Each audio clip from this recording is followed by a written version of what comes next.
So ayan mga kadrama-rama, lang ko pong inaabangan nyo po no, yung next na mangyayari dito sa Born to Shine, dahil alam naman po natin talaga kung ano yun nung naging punot dulo talaga ng lahat ng pag-aaway talaga ni Menchi at saka ni Dara.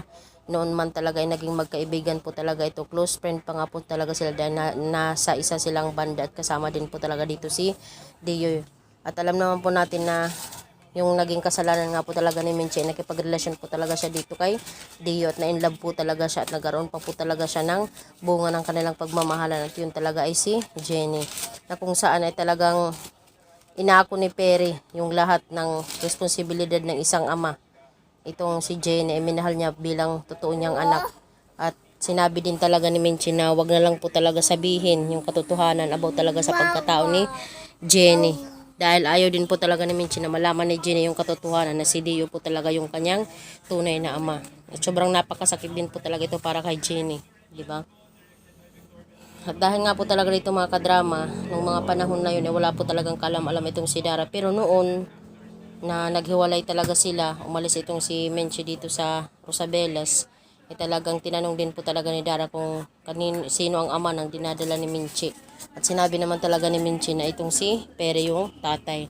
Pero talagang may kutob talaga itong si Dara noon pa man, na talagang may anak talaga itong si Dio dito kay Menchi. Dahil nung mga panahon na yun, talagang binigyan ng sustento ni Dio itong si Menchi ng pera para sa bata.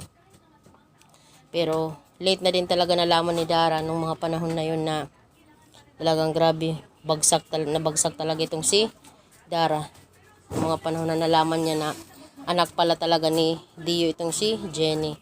Siyempre, hindi talaga yun lubos akalain ni Dara na ganun na lang po talaga yung paluloko ni Dio sa kanya tsaka ni Menchi. Sobrang napakasakit din po talaga yun mga kadrama para kay Dara bilang isang jowa o asawa man ni Dio. Siyempre sobrang napakasakit po na nagkaroon ng ibang relasyon itong asawa niya na pinakamamahal niya.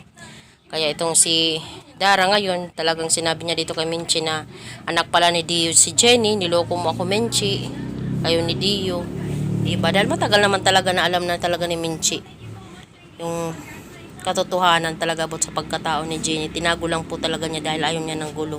At natatakot din talaga siya na kunin si Jenny ni Aling Amelia, yung nanay ni Dio. Kaya itong si Dara, sabihin niya na patas na tayo sa ginawa ko kay Perry. At yun ay yung pang aalipusta ni Dara doon sa grupo ng UMates. Binayaran niya itong si Karina. So yun lang po mga kadrama, abangan na lang po natin.